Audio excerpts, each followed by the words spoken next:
yes reka tubasuhuze cyane kandi tubifurize ibihe byiza tugize umugisha wo kongera kuza hano turi bazima ibyo turabishimira Imana gusa nanone hari benshi babagize ibyago hirya no hino mu gihugu ndetse no hanze uyu munsi turi mu Bugesera turi mu rugo rw'umugabo umuhanzi witwa Ibya Yesu ni ku murongo amazina ye bwite ni Silas Nzabahayo niyo mazina ye ndi kumwe na Pastor Claude yaje gutabara Yesu ashimwe Yesu ahimbazwe Paul uraho amahoro y'Imana gutabara ni umuco nyarwanda gutabara ni umuco w'abanyarwanda ni umuco kandi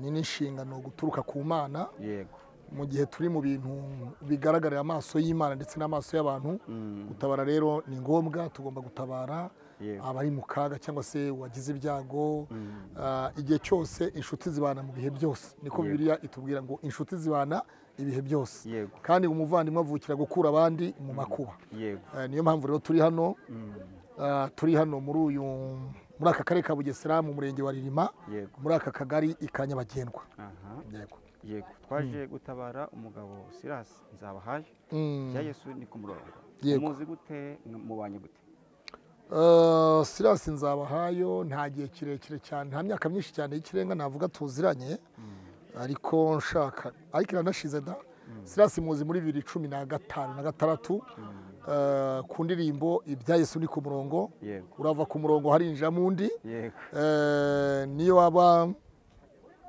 uri wa kangahe ntibyakubuza kuba inyuma wabyumvise neza urava ku murongo harinjiramo undi mugenzi wanjye mu mwanya wawe so urumva rero Silas ni umuntu waririmbye indirimbo zagize umumaro ku bantu benshi cyane dore kandi n'indirimbo yashyize mu kijyaruwa cy'abanyakenya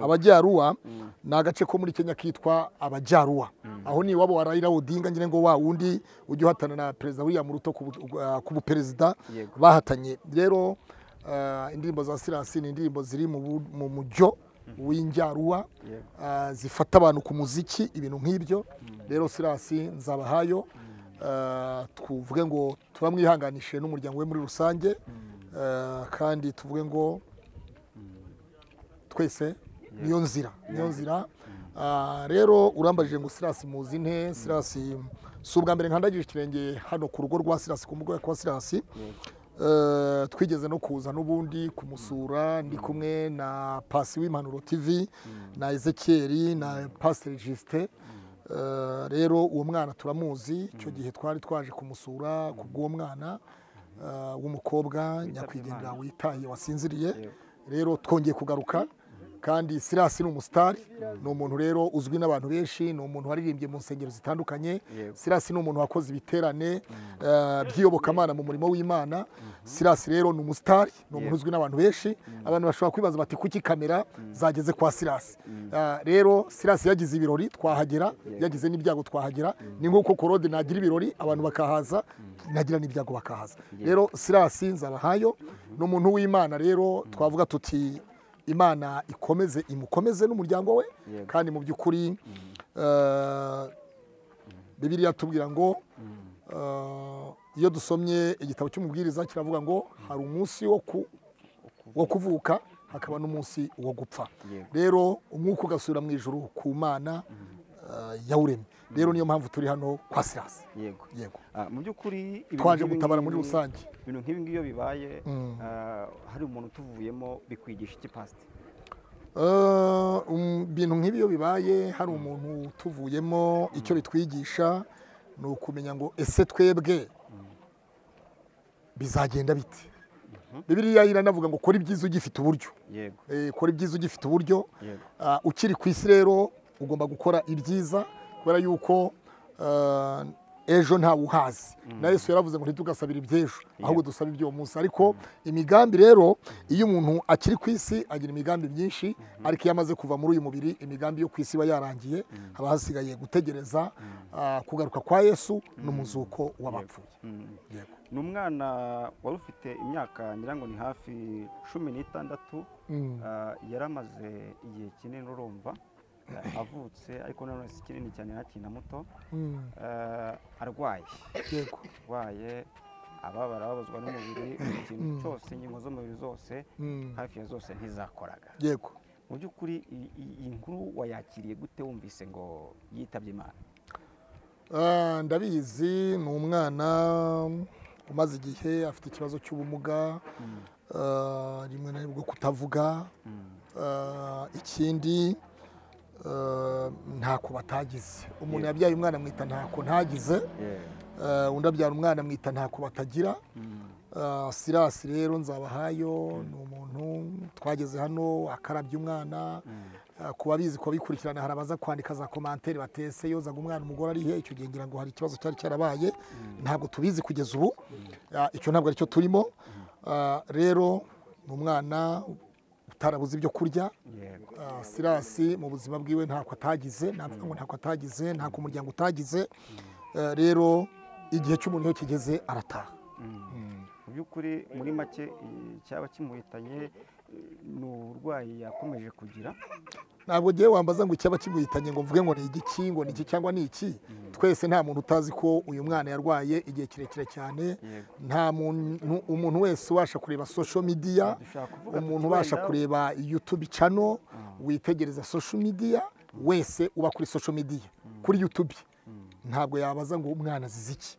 Twese rero umwana twaramukurikiranye, twagiye dukurikirana ubuzima bwa buri munsi tureba uburyo kugeza aho byageze Silas no kuba n'akazi kamutungaga ka buri munsi. Urabizi ni umuhanzi mu ndirimbo za gospel, rimwe na rimwe akabura ubwagenda, yaragendaga za Uganda, yaragendaga hehe, yaragendaga za Burundi, yaragendaga mu ntara zitandukanye z'u Rwanda, kugeza ubwo rwose aguma hamwe bitewe no ku buryo n'uburyo umwana atagombaga kuva mu rugo umwana arwaye.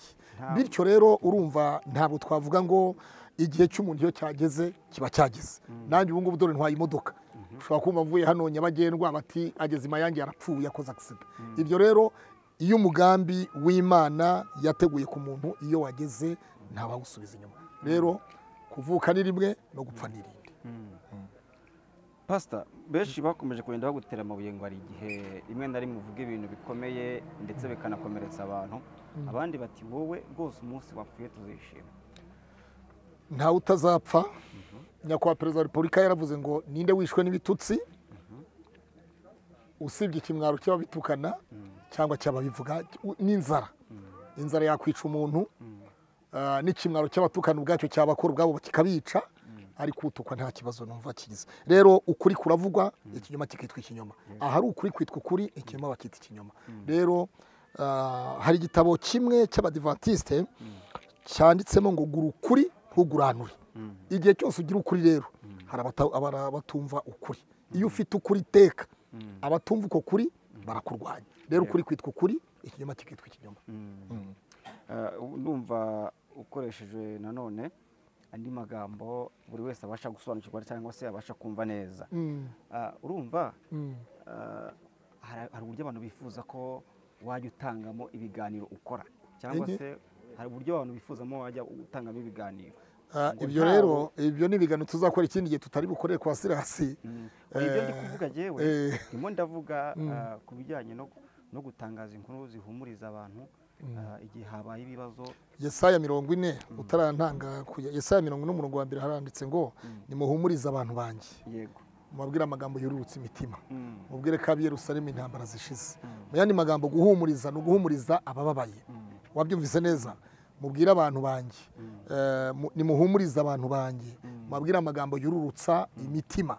Amagambo yururutsa imitima niba abantu bababaye, niba abantu bari mu kaga, niba abantu bafite ibibazo bitandukanye.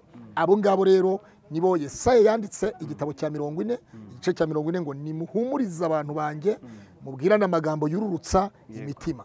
Mubwire abi Yerusalemu ko ibyaha byabo babihariwe karindwi. Nuko bimeze. Ari umuco wo gutabarana ku Banyarwanda. Ariko hari n'abantu usanga rwose ibyo gutabara barabivuyemo, ugasanga umuntu nta rukundo afite, aho umuntu asigaye yitaye Imana ugasanga ageze abantu mbarwa, ugasanga ntabo. Iki kintu washishikariza abantu badatabara abantu? Umuco wo gutabarana ni umuco w'Abanyarwanda, si n'Abanyarwanda twebwe gusa ubwacu. Naho nagiye ngera mu bihugu bitandukanye, giye maze kugera mu bihugu bitandukanye byo muri Afurika, ariko Burayi hose ndajyayo. Ariko mu bihugu byakuriyo muri Afurika nagiyeyo, gutabana rero nasanze nabo ari umuco bagira ni umuco w'abantu bose muri rusange ku isi aho uzabibonera ndetse gutabarana hari n'abantu bajyaga bahumuriza bo muri diaspora bagahumuriza Sirasi na madamu we kavuga bati nimukomere nimukomere Uwiteka arahari natwe turahari Imana irahari Imana ishoboye byose abo rero bamwe muri bo nibwira ko hari n'abatarabimenya bo muri diaspora aho baza kumenyana nabo nibwira ko bashobora kubavugisha cyane n'iki kiganiro tuvuze nta nimero zanjye ziri bujyeho hari n'ikindi kiganiro nakoze hariho nimero za Sirasi kuko rero iyo ukoze inkuru ku muntu mu bihe bisa nk'ibi hajyaho nimero za telefone ziwe umukeneye akabasha kumuvugisha umuhumuriza nimushyiremo abana umuhumuriza akabasha kumuhumuriza kandi guhumuriza umuntu wagize ibyago ni ngombwa ni nacyo twifuza ku bantu rero hari indirimbo nkiri umudivantiste y'abadive yavuga ngo niyo utabasha gushyanuka ngo wigishe nka Pawulo wafashisha amaturo n'amasengesho niyo utashyanuka ngo wigishe nka Pawulo wafashisha amaturo n'amasengesho so urumva rero urupfu ntiruteguza urupfu rujyana abantu mu madeni urupfu rutuma umuntu ibintu nk'ibyo urumva rero nibyo niho uzumva bavuga ngo gufata mu mugongo abagize ibyago rero urumva reka dusaba abantu bafate mu mugongo umuryango wa Sirasi yego abatagize kubona uburyo yenda wabashe kwideplasa baze gutabara abo bantu nabo basura Sirasi bakoresheje na telefone birashoboka yego turayivuga nayo dusoza muri iki kiganiro mobile ya Sirasi nta kibazo hanyuma nimero yifite turayitanga yego mu gihe uza kumbwiye ko ushoje turayitanga hanyuma rero igihe ntekereza ko buri wese yemerewe kuza gusura Sirasi utabishoboye yamusura kuri telefone byose birashoboka nimero reka tutange nimero mbere yuko tugira kugira ngo turaza no kwishyiraho ni 078240 92 665 078240 92 nzabahayo Sirasi cyangwa se Sirasi yego turayishyira ku kiganiro abantu babara hanyuma turagira ngo dushimire cyane abari babanye natwe kandi wowe ukigeze ugera ahangaha kwa Sirasi nguze kuba watabara nawe uzaze ejo cyangwa se ejo bundi uri hanze y'igihugu nawe wanamusura kuri mobile money byose birashoboka cyangwa se world read byose birashoboka hanyuma reka tugushimire cyane pastor reka dushimire nawe tugushimire kandi dukomeze gushimira abadukurikirana bose ntabwo inkuru turayisoza kuko Sirasi ubwe ntituranavugana umwe mu babyeyi ba nyakwigendera buriya mwana witabye Imana tugomba kuvugana kugira ngo inkuru ibe yuzuye muri rusange so Paul nawe turagushimiye cyane murakoze cyane ni Ikaze TV Rwanda turi mu mudugudu wa Mataba umurenge wa Nyabagendwa mudugudu wa Mataba akagari ka Nyabagendwa umurenge wa Ririma akarere ka Bugesera aha turi ni kwa Nzabahayo Sirasi wagize ibyago nk'umuryango we n'umuryango we yagize ibyago yabuze umwana w'umukobwa abantu mwese muramuzi musanzwe mumuzi ni umwana wari ufite ubumuga igihe kirekire cyane ku buryo twavuga ngo Sirasi umuryango wa Sirasi ntako batagize ndetse n'inshuti n'abavandimwe namwe mudukurikirana diaspora ngira ngo mwagiye muvugisha Sirasi n'umuryango we mubavuganiriza mubavugisha uyu munsi wa none rero ijoro ryakeye ejo umwana yashizemo umwuka yasinziriye turi hano rero turi kumwe n'umugabo waturutse Kigali Jado turakwakiriye mwakoze cyane nika mwakoze kunyakira hano yego arya ni Jado ni papa Jado ni Jado bakunda kwita mama Yvette mama Yvette yego mama Yvette ni wowe yego kuki witwa mama Yvette wakaba witwa papa Yvette se impamvu nitwa mama Yvette mfite amateka nabonye mfite amateka ajya gusa na Sirasi atese njyewe nashatse umudamu abyara abana babiri b'impanga arapfa yego umudamu arapfa ako kanya data bako yanga abana banjye ambwira ko njye nawe ntacyo dupfana yego abanye ngomba kubarira njyenyine bakira bakazakizage banapfa nk'abahamba kandi sinzamubwira uwo musaruro wanjye rero ndawuheka ndaheka ndakingiza ndapimisha kugeza uyu munsi abana bageze imyaka 10 n'amezi 3 aburaho iminsi 7 yego Sirasi Nzabahayo ni umuntu w'umugabo wubatse ubyaye ufite urugo amateka ya Sirasi uyazi ute? Sirasi muzi kera cyane ndetse kera yego kuko natangiye gukora indirimbo 2008 ariko yamenyekanye cyane yamenyekanye 2015 hashize umwaka mfakanye. Rero Sirasi ndamuzi kuko urumva dukora umwuga umwe w'ubuhanzi wenda agiye ikiyongereho karusha ubu ngubu nuko nsigaye ndi pasiteri. yego abatari banabizi bimenye nitwa pasiteri Jean de Dieu. mfite itorero mu gihugu cya Uganda. yego aho bita Masaka Bwana Deliverance and Healing International na Kampala. rero impamvu mvuze ngo dusanga bahuje amateka ho gakeya iyo urebye ubuzima yabagamo cyangwa arimo bujya gusa n'ubwanjye. wenda njyaho bitandukanye nuko ajyaho umudamu yapfuye. Jewe nkaheka nkakingiza nkajya gupimisha impinja z'umunsi umwe, ariko nabo aba yarafite n'abasi bakuru ku buryo bavuga ngo ngo urabyumva neza. ese ubikuye kuki ko Sirasi afite umugore wowe ukaba warugize? Impamvu umugore ari se uko atamufite ashobora kuba amufite ari uw'izina, ariko wanyawe ntawe hari, kuko niba umugore amusigana abana akagenda uwo ntago aba akitwa umugore. ariko mu isi y'umubiri arahari kuko ni mama w'abana kandi ntiyapfuye. uvuze ngo iki? navuze ngo arahari ariko ashobora kuba ari uw'izina. oya ntabwo ari uw'izina. ni uw'izina. nise ko hari kandi akaba ari impamvu ari uw'izina. akabura ntikaboneke ni nyina w'umuntu. Jado twigere ibyo bintu uvuze ni ibintu tuzagarukaho tuzagushaka nyuma, sinshaka ko tubyinjiramo cyane, ariko byumvikane ko hari ibintu bigaragara ko ugize urabona na perezida wa Zamurishya dore azanye isanduku. wabibonye? nawe tumushimire nawe. tumushimire perezida. Imana imuha umugisha, ni umuntu w'umugabo cyane. yego kandi buriya gukora cyane bitanga umugisha kuruta uko nawe wahabwa.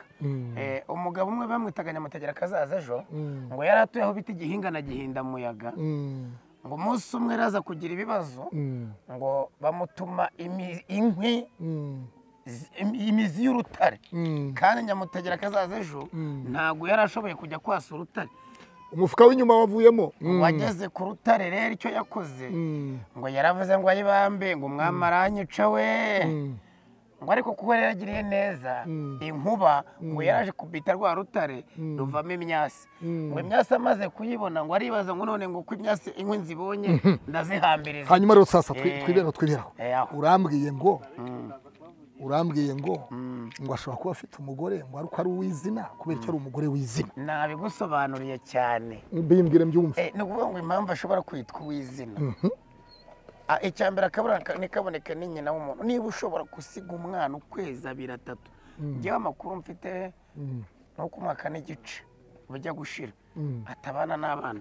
ubwo niba uri umubyeyi udafana n'abana ni ikibazo gikomeye. ntabwo uri umubyeyi, ntabwo utandukana na ya nzoka itera igi yarangiza igira ikituragara rigakura rikagenda.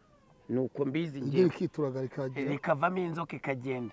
njyewe nkutangare zishobora ibintu byose. kubyara si ugutera inda, kubyara si ugusunika igise. murambibwira abantu bose kubyara ni ukurera. utaraheka ngo amenye umutoritonzi w'inkari, ngo utararyama ngo umwana aramubuza hindura mu ijoro, utararwaza umwana ngo yumve umusonga, ntabwo uri umubyeyi. niba uri n'umukobwa bakagutera inda ugashyira umwana nyoko ngo akurerere, ntabwo uri umubyeyi, uri inzoka. kuko utazi umusonga. kubyara si ukubyara, kubyara ni ukurera. rero niyo mpamvu mbigusobanuriye none sinzi n'ubunyuzwe. yego ibi bintu kuko muze utuye hano hafi,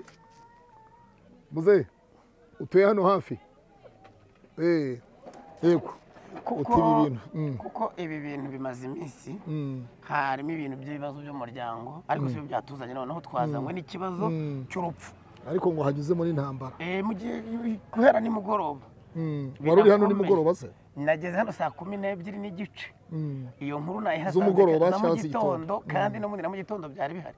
kurinda n'umuyobozi w'akagari yaje gitifu w'akagari yego ni ibintu rero urumva kuburyo habaho n'ikihu no gushaka ngo kufungisha umugabo ngo niwe wishe umwana ni ibintu birebire ariko icyo nkutangariza kubyara ntabwo ari ukubyara gusa kubyara ni ukurera rero niba wabyaye ukagira ibyago byakira utuze umere nk'abandi bose Silas kuko ndamuzi tubana mu rubuga rw'abahanzi rwitwa abadasigana kugira nkugire ntabwo twebwe tujya tugira dusigana kandi umwe agomba kugira undi Jado Rukundo Jean de Dieu ni wowe muvugizi nawe ndamuvugizi ariko nahe haro bita Rukundo umuvugizi bo bwana Jado reka tugushimire turacyakomeje mu biganiro turebe Imana yo mu ijuru iguha umugisha duha umugisha kandi tubihanagarisha umuryango ndetse n'abadukurikira bari hanze yego uyu muryango umaze igihe kinini mu bibazo by'uyu mwana ubuzima bwararangiye nta kintu bafite gahunda hashobora kuboneka uza kumusura ariko twagira ngo tube turirimba tusabe abaririmbyi bari hano hafi dufite telefone barebe indirimbo cyangwa se ibitabo by'indirimbo batuyobore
rero mwisi ndumushyitsi sinzayihoramo ahubwo ndi mu rugendo rugana mu ijuru urugo rw'Imana urugo rw'Imana ajya runyereka ndondora runyegereye urumishurira bituma bitumaniza cyane kugerayo niho mwandu w'Imana Yerusalemu bituma nifuza cyane kugerayo niho mwandu w'Imana Yerusalemu mushya Pawulo yaravuze ati tuzahora iteka ryose mw'Imana niko iryo sezerano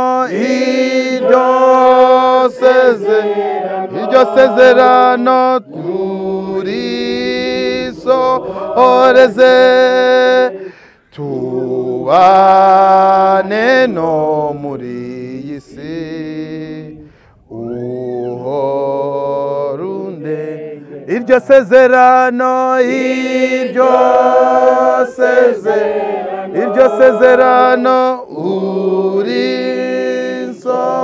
urisohoreze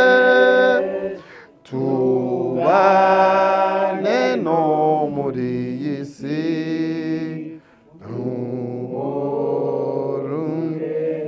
nungere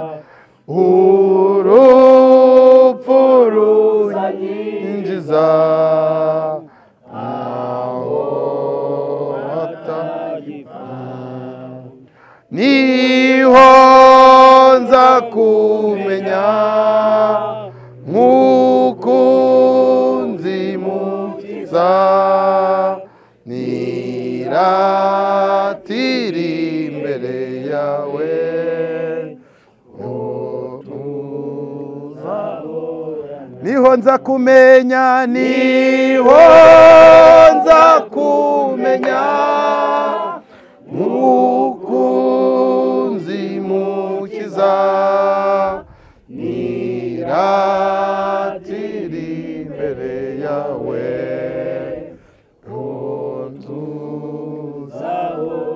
niho nza kumenya, niho nza kumenya, yes, mukunzi mukiza, niratira imbere yawe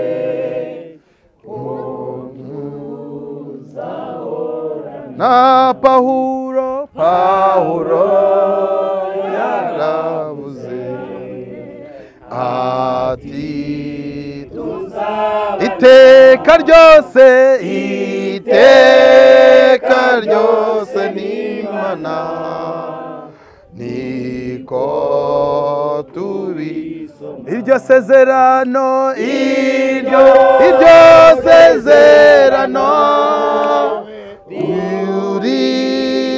urisohoreze, tuzabane no muri iyi si,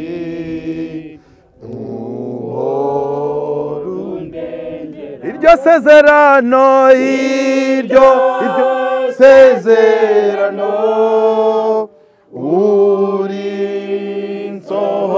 urinsohoreze, tubane no muri iyi si,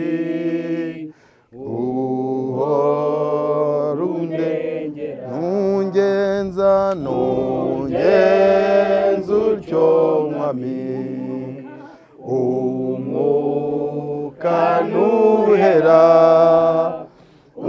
urupfu ruzanyinjiza aho watagipfa, niho nza kumenya, niho nza kumenya ukunzi mukiza, niratira imbere yawe tuzahorana. Reka dusenga Imana, dushimire Imana. Niwe uzi itangiriro ryacu, ni nawe uzi iherezo ryacu, niwe umenya igihe tuzamara kuri iyi si, kuko twebwe turiho none ariko ntabwo tuzi igihe tuzamara, ariko Kristo Yesu arahari kandi uru rugo ni urw'abizera Imana. Haleluya. Rero uyu munsi wa none umugeni aratashye, amen. Niyo mpamvu turi kuririmba tukavuga ngo tuzahurira hehe, muri urwo rwami nitugirirwa amahirwe tugatabaruka. Imana ishimwe. Tugiye gusenga Imana, tubwire Imana ngo Mana urakoze kuko uru rugendo ari wowe urushyizeho iherezo. Haleluya. Niturangiza dukomeze n'ibindi bikorwa. Mana turagushimye, duhimbaje izina ryawe ko wemereye databuja twebwe twese tukaba tugeze mu iyi ngando y'umugaragu wawe, izina ryawe rishyirwe hejuru.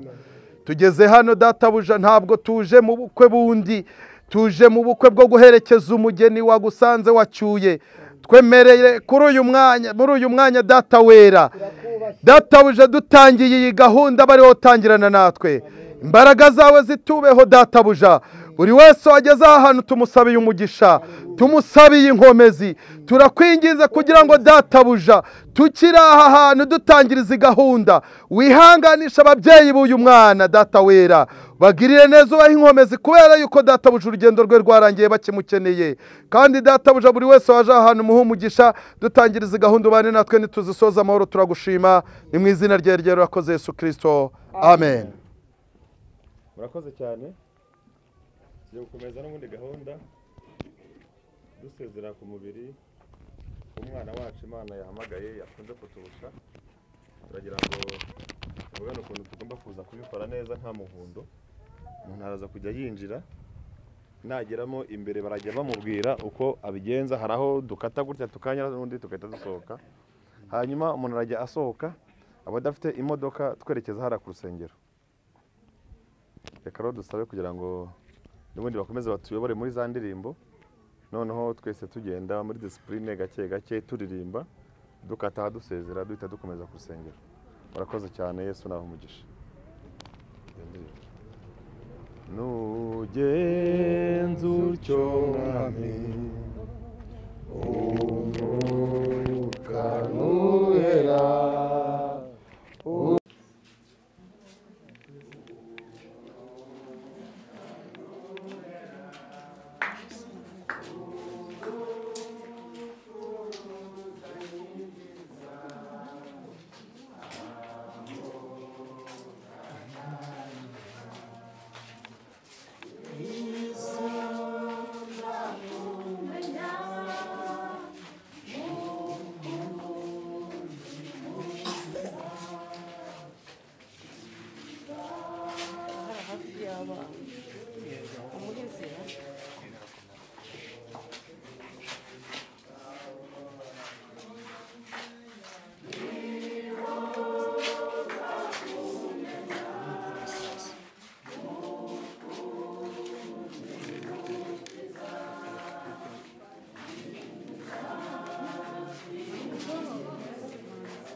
umuryango usezere.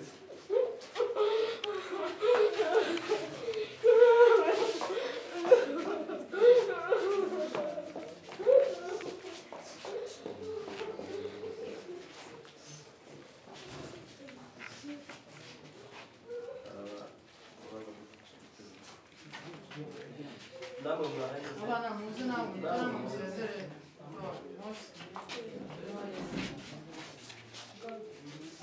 utambuke mukurikirane gutya.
dushakisha imbaraga z'umwuka kugira ngo turebe yuko satani uteza ubwoba, satani uteza agahinda twamwirukana mu izina rya Yesu. Nubwo bitaburaho kubibaho, ariko birakwiye ko abantu bafite ubwoba babushira. Turirimba ni 21 ivuga ngo nimuze turebe imbere dutegereze igitoro.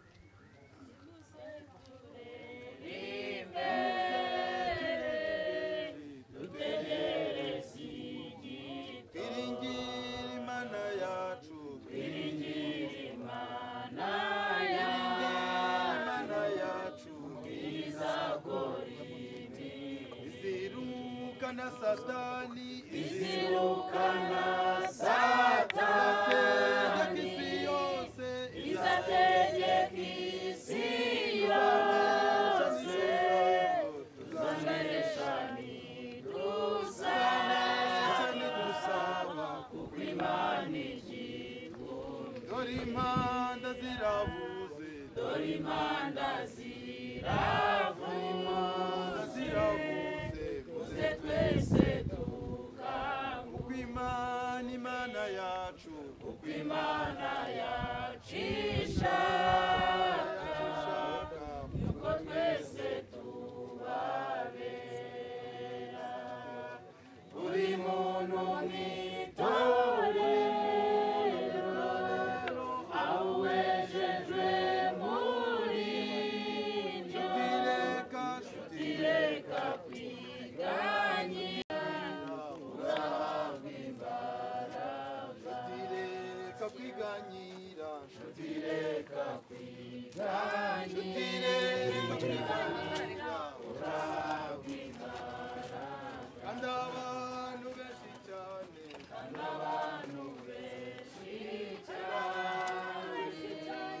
ntibazinzira babohewe mu maboko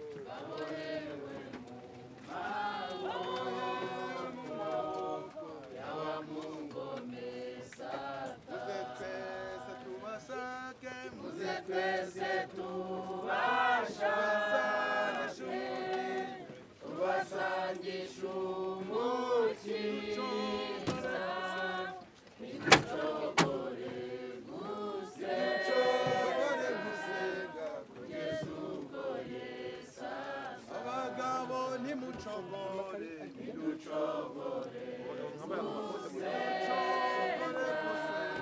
kugeza ubwo Yesu aza ababyeyi ntimucogore ntiducogore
kandi uturisha imitima ya bene data bahuye n'ingorane n'ibibazo ubakomeze kandi ubafashe rwose imitima yabo ikomeze kuko ari wowe ushoboye byose urakoze rero mwami tukubanje imbere muri uyu mwanya kugira ngo uganze kandi utegeke tubigusabye tukwizeye mu izina rya Yesu amen.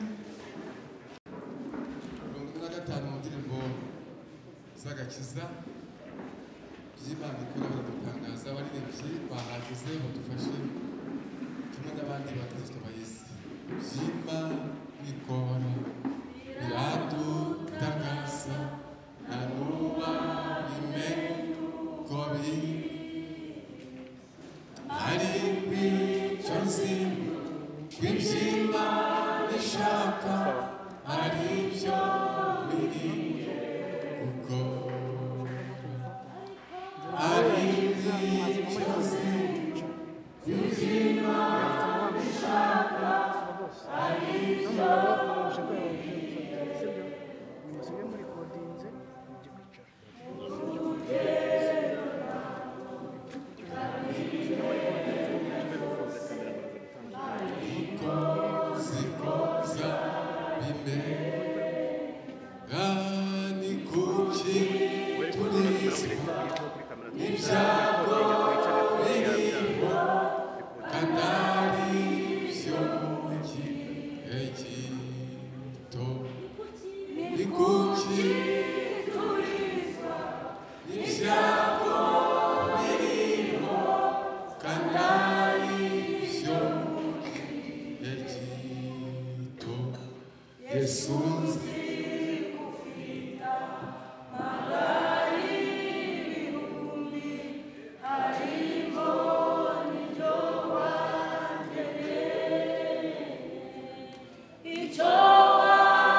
twongere indirimbo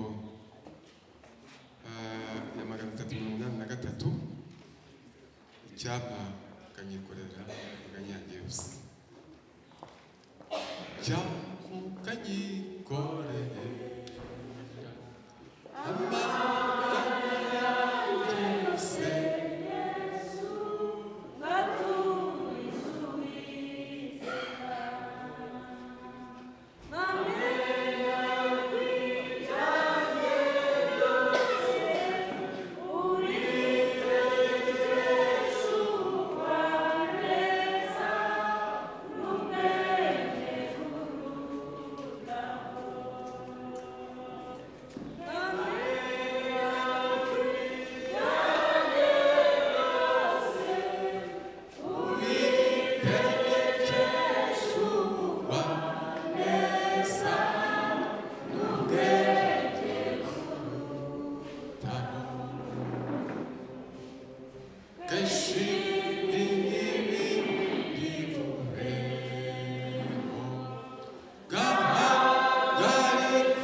twihanganishije umuryango wabuze uwabo kandi namwe mwaje mutabaye Imana ibamugisha turavuze ngo mukomere reka dusabe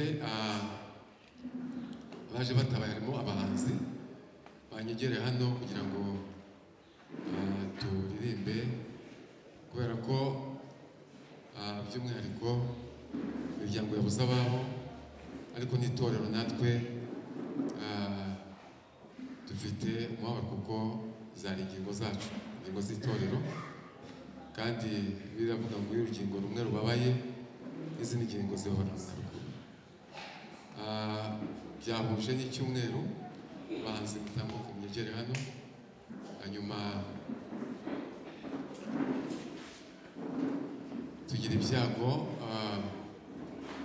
hari undi mukristo nawe wari umaze iminsi arwaye witabye Imana umunsi w'ejo nawe urashyingurwa uyu munsi bihurirana n'urupfu rw'umwana wa Nzabayo Sirasi hanyuma ko bagomba guherekezwa gikristo ni ngombwa ko tuberekeza mu rusengero hanyuma hakorerwa umuhango wera hanyuma tugakomeza n'ubundi kuberekeza aho turi bubike imibiri n'ubundi bakorerwa umuhango wera turagira ngo rero ko nabo bari hafi kugira ngo umuhango ukorerwe rimwe ndi kumwe na bene data turirimba hanyuma dukomeze na gahunda yo kuza gukora umuhango wo kubaherekeza gikristo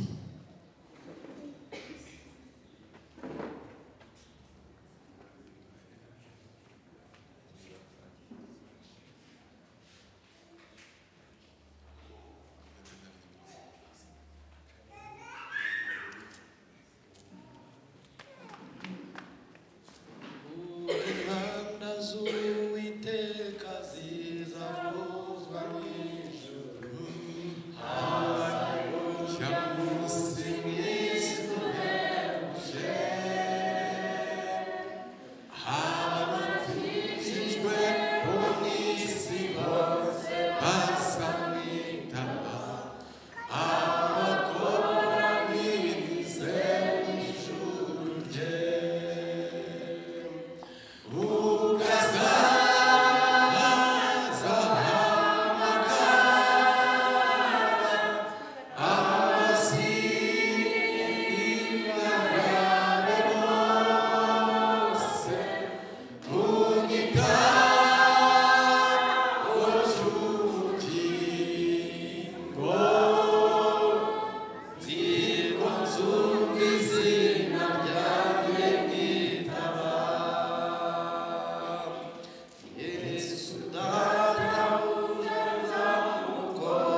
nsumba izina ryanjye nkitaba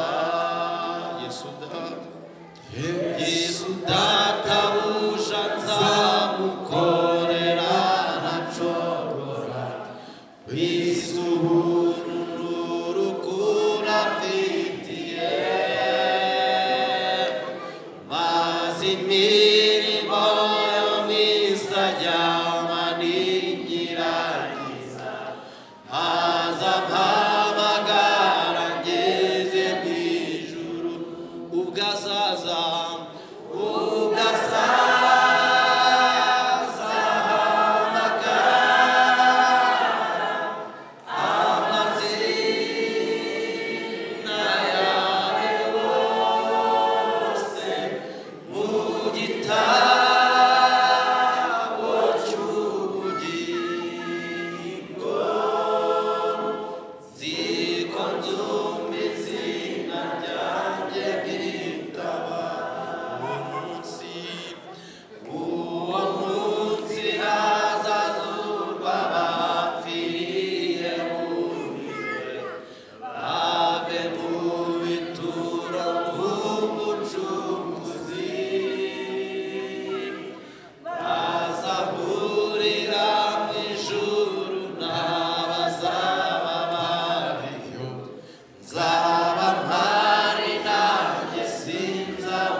mu gihe umuryango bagiye kuduha uko gahunda ziri bukurikirane bitewe no kuvuga ubuhamya bwa nyakwigendera na korali rero nitegura kuririmba reka turirimbe indirimbo imwe hanyuma bashyizeho gahunda dukomeze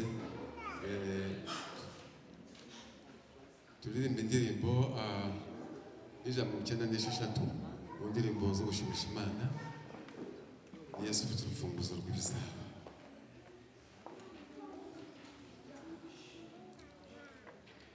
Yesu ufite urufunguzo rw'ibizaba ibyo bihora binezeza nta wundi wo kurundindira keretse we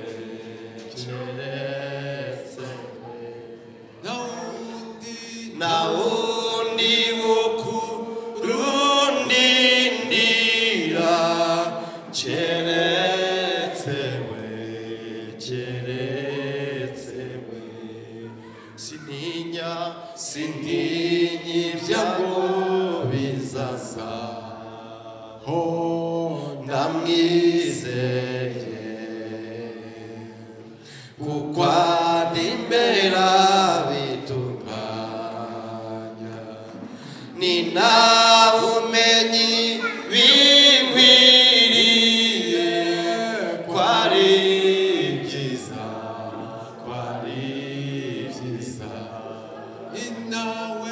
ni nawe umenyi binkwiriye ko ari byiza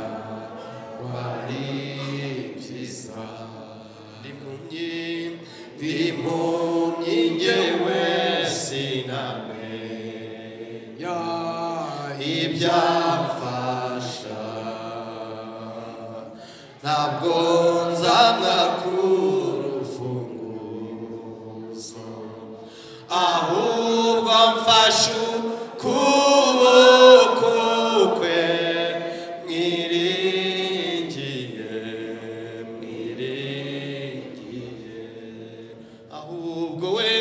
ahubwo mfashe ukuboko kwe mwiringiye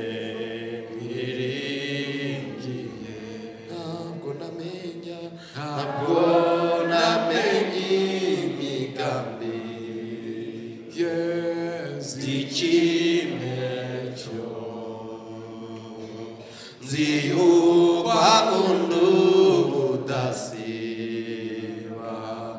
ziyukwa mberu buhungiro nyiri mwisi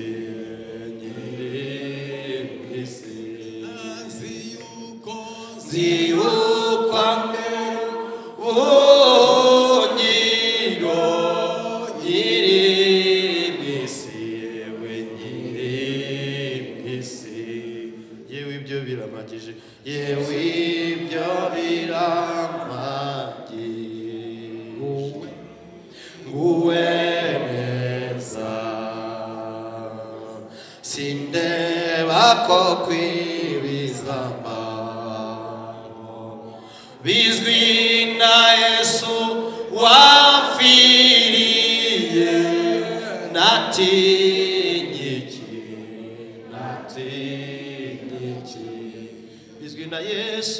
bizwi na Yesu wapfiriye natinyiki twakire kuri radiyo bamaze kuhagera baze baririmba indirimbo basaba umugisha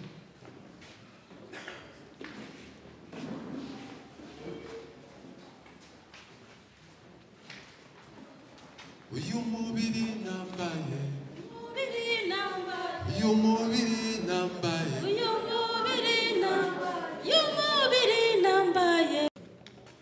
abaturutse hafi abaturutse kure by'umwihariko turashimira ituro ryacu rya deperi ryatubaye hafi kuva twamara kumenya ko Georgette yadukuwemo mwakomeje kutuba hafi mu buryo bwose turabashimira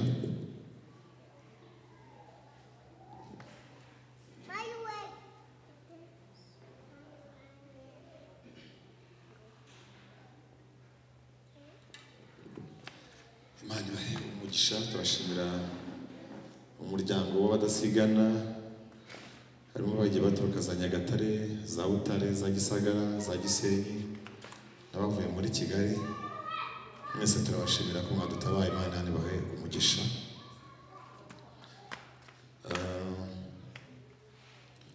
nifuza ko nahita mbitangira rimwe n'amatangazo nk'uko umuyobozi yari yabisabye nyuma y'uko tuza kuva hano turaza kwerekeza ku irimbi ryambyo hariya kuri kaburimbo bari tuza kumara kurangiza imihango yo gushyingura turaza gukarabira n'ubundi hariya mu isantere ya Mbyo kuri kaburimbo hafi na sitasiyo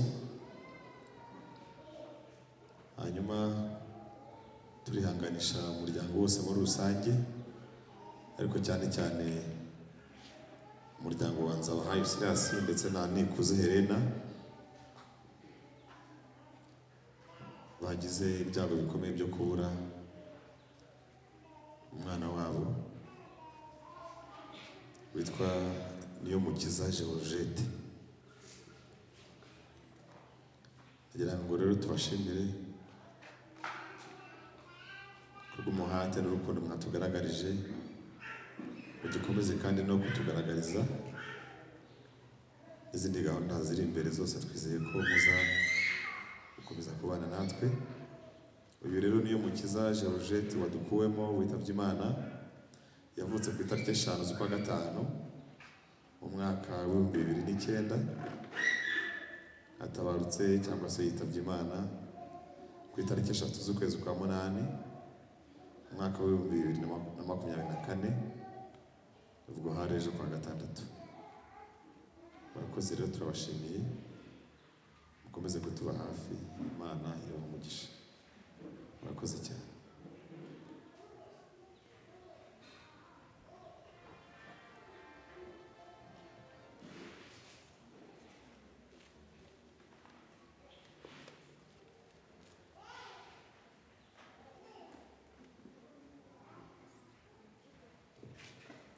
tugira ngo dusabe umuryango wa Nzabahaye Silas wegere hafi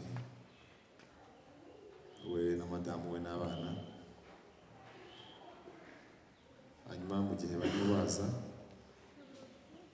nibaza kurangiza turaza kwakira umuvugabutumwa bita Valentine nawe aze atange ubuhamya ku bigendanye n'umuryango ndetse na mwene data wadukuwemo tukadusaba Silas n'umuryango we begere hafi.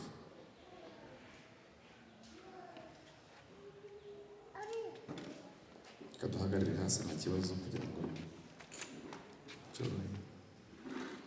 Uzaba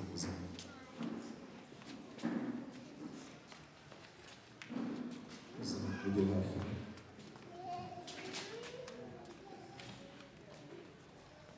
Komeza begere hino gutya.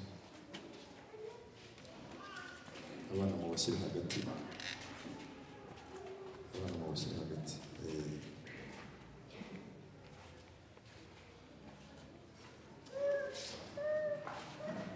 Murakoze.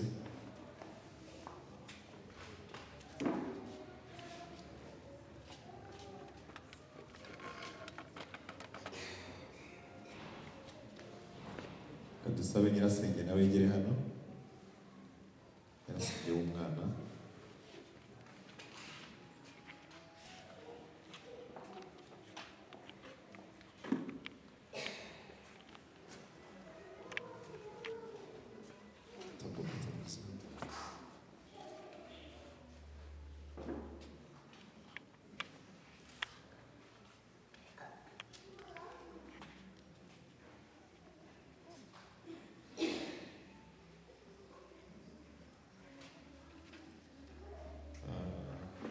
Turagira ngo n'ubundi umuryango wa Silas, abavandimwe ba Silas cyangwa ba madamu n'abandi bo mu muryango hafi aho ngaho nabo baza bagahagarara hano kugira ngo tubahere umwanya rimwe.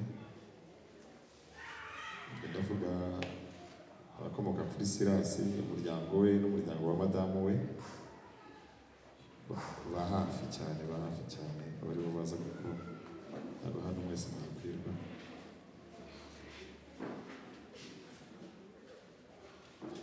Abandi mutambuke muhagarare hano hejuru nta kibazo, abandi mukomeze hano hejuru.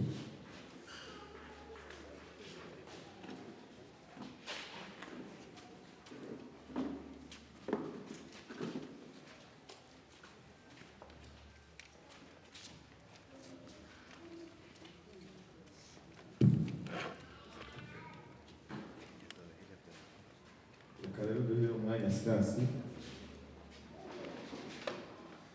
atubwire muri makeya urugendo rwe n'uyu mwana. Ni inzira ikomeye, ni inzira y'umusaraba, ni inzira y'ibibazo, ni inzira itari yoroshye, yabaye nayo mu bintu byose ariko nta kundi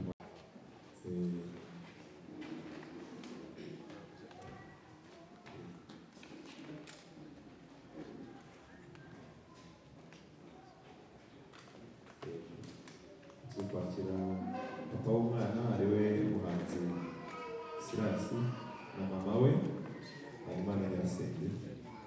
Barakoze cyane ku buba bajya kuvuga bagasa n'uwiteguye kugira ngo ibintu byose bigende neza. Murakoze cyane.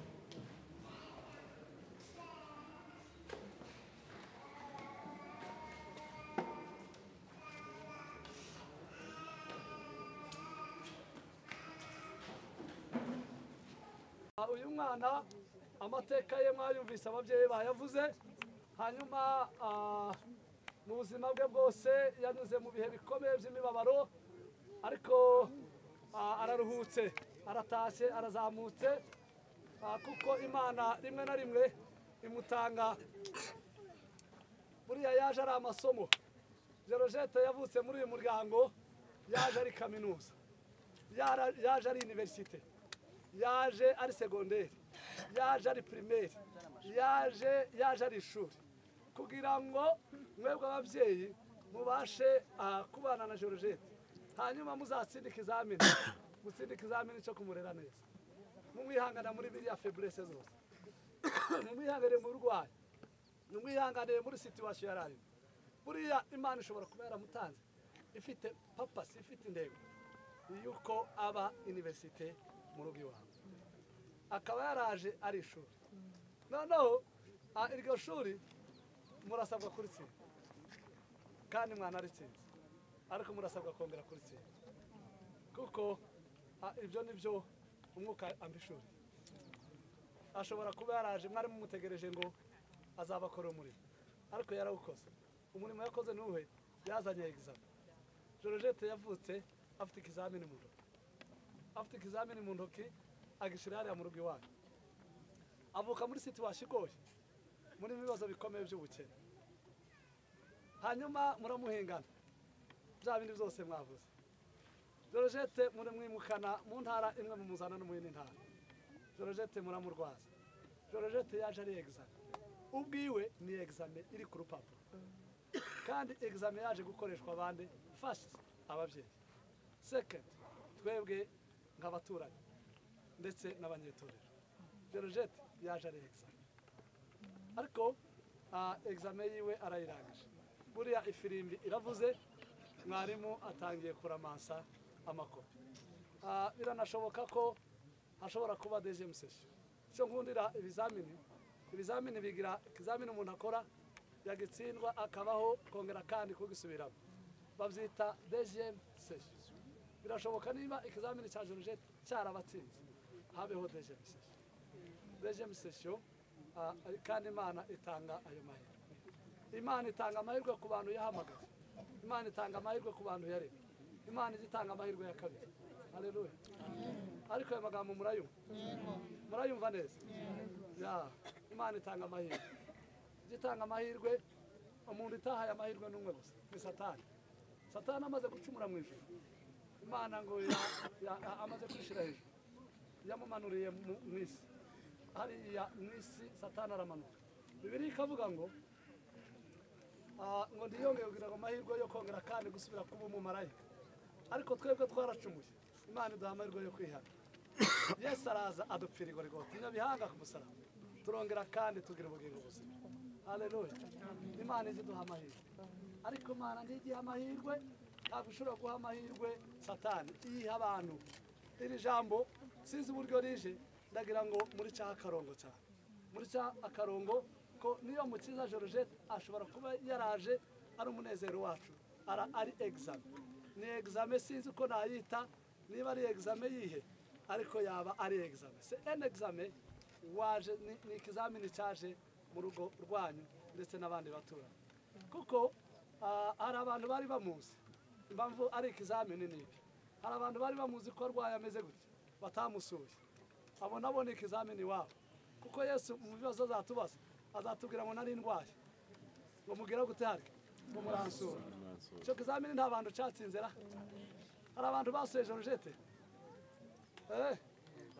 Imana ibamugisha hari abandi batamusuye kizamini cyarabatsinze nari ndwaye muransura nari nshonje ngo mugira gute hari muramfungurira nari nambaye ubusa muranyambika hanyuma ngo nari mu nzu y'imbohe ngo muransura natwe ngo tuzabaza ngo mwami twakubonye ryari nawe azavuga ngo umwe mwabikoreye muri bariya na vulnerable bato ninjye mwabikoreye buriya Georgette ashobora kuba yaraje mu muryango wa Silas ari Yesu waje afite exame kugira ngo mumurwaze neza ikizamini cyadutsinze twaragitsinze abo cyatsinze Imana itubabare abo cyatsinze Imana igire gute ya intwari ntiyemera gutsinda iyo isubiyemo yongera gutsinda iri jambo muri cyakaro ariko biranashoboka urupfu rwa Yesu narwo rwari rukomeye babwira ikintu wakoze ikintu gikomeye urupfu rwa Yesu Bibiliya ivuga ngo urupfu rwa Yesu rwahuje Pilato nande uzi ko muri abantu bazi basoma Bibiliya rero taravuga batari ko Mana Yesu ati Pilato uramumpaye koko n'uburyo namushakaga naho ndi barakamenya ko ari umugambi wa Yesu wo guhuza Pilato na Herode barongera kandi ngo baruzura barasabana baravuga batari yose turahuye we umwami Yesu amaraso ye ajya ahuza abana babiri abahindura kuba umwe aya maraso ya Kristo yongere kandi urupfu rwa Kristo rujya ruhuza abana babiri bakaba umwe n'ukuri ni ijambo rya kabiri ijambo rya gatatu haleluya ijambo rya gatatu Bibiliya iravuga ngo ngo hariho ihame, hariho prinsipe yo kubiba. Prinsipe yo kubiba ni ukubiba imbuto. Ngo umuntu ngo abiba nk'akabuto kenda kubishaka ngo Imana ngo ikagaha umubiri wundi wayo musha, ngo umubiri yakageneye wundi mushasa. Aba buriya umuntu asarura ibyo yabibye. Umuntu abibye ibishyimbo yasarura amasaka. Kubera iki?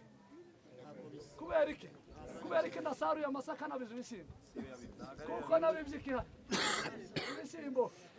Ndase tasiye nimba ibishyimbo nzasarura, ariko nimbiba amasaka nzasarura, nimbiba ibigori nzasarura iki hano? Umuntu asarura icyo yagize gute? Yabibye. Bibiliya iravuga ngo nitubiba neza tuzasarura, ariko nitubiba amahane tuzasarura. Nitubiba abandi bantu tukabiba abandi bantu nabo nyine, ariko tujya tubiba neza. Bibiliya iravuga ngo ububira mu mwuka bazasarura umwuka, ariko ngububira mu mubiri azasarura kugira guteyeme kubora. Abanyarwanda tubibe neza, tubane neza mu mahoro kugira ngo tuzasarura amahoro. Haleluya. Muri byaravuze ngo biba mu gitondo imbuto zineza. Biba mu gitondo imbuto zineza, jubiba ku manywa n'ikigoroba. Indira kozera maze basarure, tuzatunda imiba tunezerewe, tuzanezerwa, tuzanezerwa, nidutunda imiba tuzanezerwa, tuzanezerwa, tuzanezerwa, nidutunda imiba tuzanezerwa. Haleluya. Tujya tubiba ngo umuntu abiba imbuto ishyaka, ariko Imana ikaha umubiri wundi mwiza yawugeneye. Ngo tubiba ikigori kimwe, hajya kumera hakamera ibigori byinshi kandi byiza bitoshye. Ziko tubiba ibigori byumye hakaza ibitoshye, hanyuma tukabirya. Nawe warakiriye ubundi ikigori, ariko reka mbabwire tujya tubiba ineza tuzasarura iki? Bwana sifiwe. Hanyuma Bibiliya yavuze kandi ngo uyu mubiri tuwushyira mu butaka, ngo ari umubiri turawubibye, ari umubiri wo kubora, umubiri warwaye, umubiri wo kubora udafite imbaraga, ariko ngo uzazuka. Kubera ko nazamuka uzazuka ari umubiri w'imbaraga. Adriya nazamuka azazamuka ari umubiri w'imbaraga, ntabwo ari umubiri urwaye, ni umubiri w'imbaraga. Ngo tubiba ari umubiri w'akavukire, hanyuma ukazazuka ari umubiri w'umwuka. Tubiba ngo ari umubiri wo kubora, ukazazuka ari umubiri wo kutazabora. Tubiba ari umubiri usanzwe, ngo ukazazuka n'ubwiza budasanzwe. Bwana sifiwe. Uyu ni wo mubiri w'abera. Kandi mbabwira irindi jambo rikomeye nsoza. Bibiliya yavuze ngo hamagara itorero bazazukana imbaraga. Bibiliya ikavuga ngo nibo bazabanza ngo natwe dukurikireho. Ntiruzaduhagaze. Mubona ko mushumba afite Bibiliya? Murabona mushumba ko yambaye karuvani? Ese wa musaraba nawe usize? Nawe nari mfite umusaraba mu gitondo nateye mu itero rya mbere, ikoti siri nayo nambaye sinzi uburyo nawe usize. Ariko nyine tuba dufite ibimenyetso bituranga mushumba. Pasiteri wanyu ubu impanda y'imbere ukivuze aka kanya, dore mushumba ntiyabanza, dore habanza George. Uyu duhagaze hano muri iyi mva, duhagaze aha, ntabwo twese twabanza. Dore abantu bafite amatwi yo kumva begera ijuru nabo nibo babanza. Bibiliya iravuga ngo nibo bazabanza kuzuka, ngo natwe abariho ngo duhindurwe, ngo dusanganire umwami wacu hehe? Mu kirere. Ni ukuvuga ngo nibo bafite amatwi, ariko cyane cyane abantu bari igaburo ryera. Bibiliya iravuga ngo nurya umutsima ukanywa n'aya maraso, ngo ni ukuri nanjye nzakuzura ku munsi w'iki. Ubu hari abantu bamaze umwaka kandi bategera igaburo ryera, ni bande batarya igaburo. ugize ibyago ugapfa akanya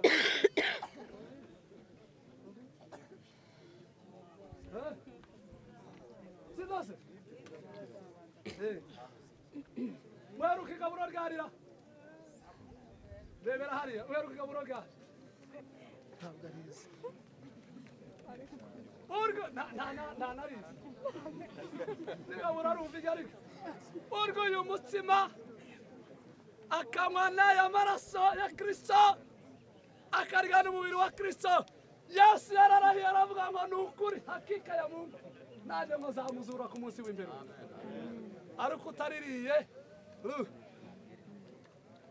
none ubu ku cyumweru koko niduterana mwaje mugakizwa mukegera igaburo ryera wakora impanuka ukazanazuka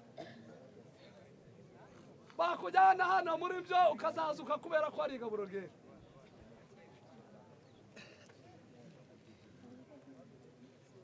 Imana iduha umugisha aba bazazuka nimuhumure ababyeyi muhumure mama nimuhumure aba barumva begereye ijuru bazazuka Imana iduha umugisha Imana iduha umugisha Imana iduha umugisha mwirinde iyi mibiri irashukana iyi mibiri irashukana hari igihe usiga ukawambika tuwugira neza namwe murabona nanjye nabambitse iri josi naryambitse ikaruvati ariko mbabwire iyi mibiri irashukana reka mbere ku buryo isukana nuza kugeza imyaka 60 abantu baraha ingokore zaba zaracomotse izi zizacomoka vuba keretse ugira Imana iguhamagare zigikwikiye zose ariko nugera 70 ziba zaracomotse amabi yaracomotse umeze gute warasize niko bimeze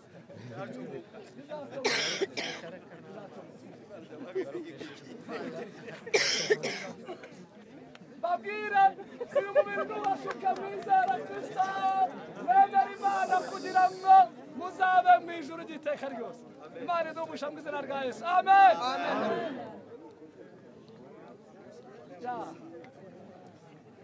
ndagira ngo mufate uyu mubiri mwururutse namwe nimururutse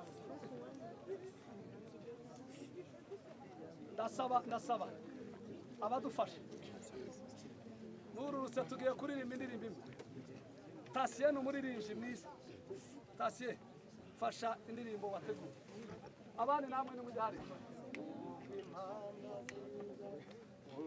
Imana z'Uwiteka zizavuka mu ijuru abayuda munsi mwiza ureguje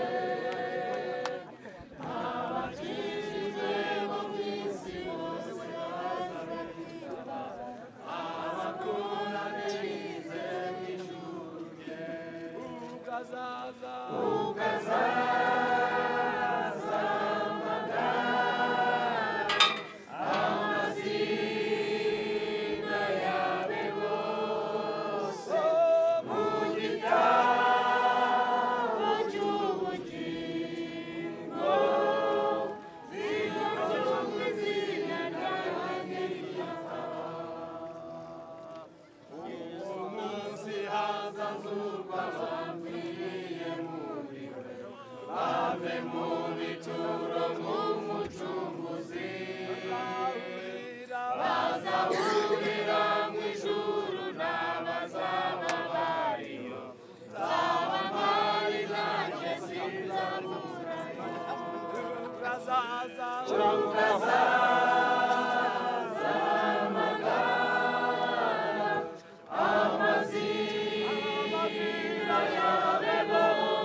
keretse umubyeyi ahagarara aha n'abana Sirasi na madamu ni muze hano umubyeyi n'abana nabo bareba aho bahagarara bafasha genda wowe hanyuma mwambika wigire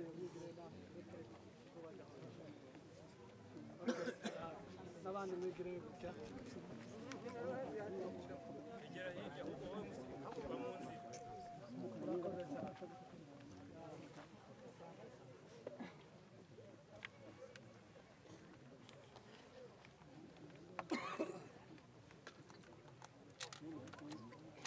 niyo mukiza Georgette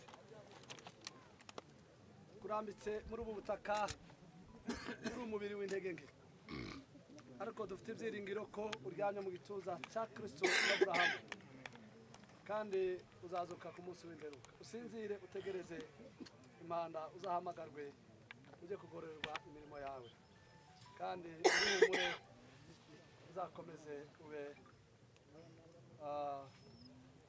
amahoro twifurije uzabana n'umwami iteka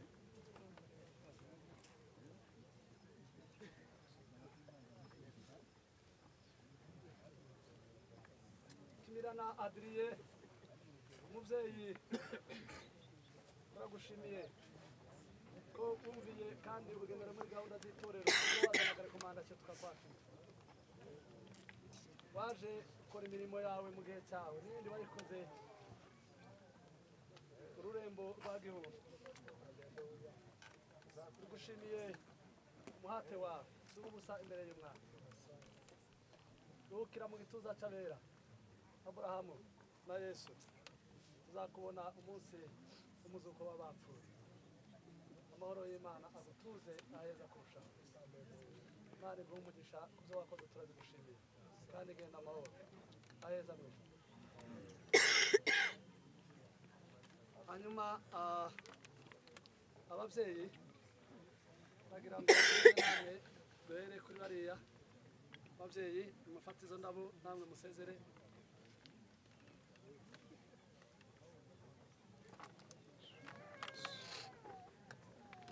wino namwe umubyeyi hano nawe asezere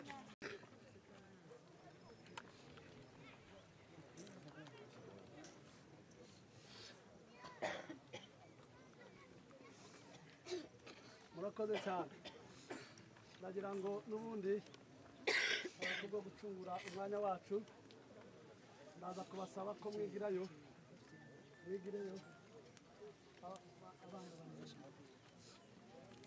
bari abana mwasezeye muzane izo ndabo nazo abana basezere kuko nuko Imana musezere imfura yanyu mushiki wanyu mukuru wanyu Imana imutuza heza araruhutse muhumure kandi ni amahirwe ko mumuhetse hanyuma bariya abana nabo yego bebe ngaho namwe abana nimusezere umubyeyi wacu mufate duke kugira ngo n'abana nabo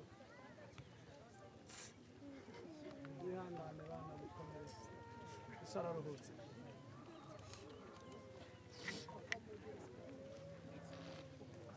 tugiye kuririmba indirimbo turirimba baraba bakora umurimo mufate mwongere kandi musubire hariya kubera ko rino taka ni ivumbi ryinshi mwigireyo ababasha gukora akazi bagakore bisanzuye natwe twigire inyuma hariya n'abandi twigire inyuma hariya hepfo hariya byaba byiza noneho abaririmbyi turasubira hariya inyuma tasiye atuyobore muri izo ndirimbo habe na mwarimu Pascal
umutiza imbaraga mu buzima abadasigana igihe abadasigana mwegera hano hafi dufate ko ururabo n'umuryango wa Sirasi. Iyo foto turayishaka. Iyo foto ujye muri hanze kugira ngo ujye muri ufite ifoto nazemo foto y'umwana mwamuhe bajye muri ufite ifoto abadasigana. Reka turirimbe ya yindi ivuga ngo nzakwamburwa wa mubiri we. Nzakwamburwa yewe wa mubiri we nawe wasiwe ndabizi nawe uzashira kubabara yewe wasiwe ijuru ntabwo uziba. dusoze igikorwa dusenga Imana wigireyo imigambi yasizwe n'ababo uyihumurize kandi inyigisho twumvise haba ariya mu rusengero ndetse na hano mwami zikore ku mitima y'abera bose kugira ngo bahinduke tuzasanganire umwami wacu mu kirere turi kumwe n'abera bose. Izina ryawe rihabwa icyubahiro. Reka gutandukana kwacu kubukwera abataha batahe bagere mu ngo zabo amahoro kandi iyi miryango uzayisura umunsi kundi kugirirwa neza n'Imana bikomeze kubana natwe twese ubuntu bw'umwami wacu Yesu Kristo urukundo rw'Imana Data kubana no gufashwa kurwa n'umwuka wera bijyane natwe twese mu izina rya Yesu Kristo amen. Mutane n'amahoro y'Imana. Gahunda nizo na gahunda y'umuryango nazo nizo. Yesu abamugisha kandi turabashimiye mwese gutabara iyi miryango. Imana ibamugisha amen.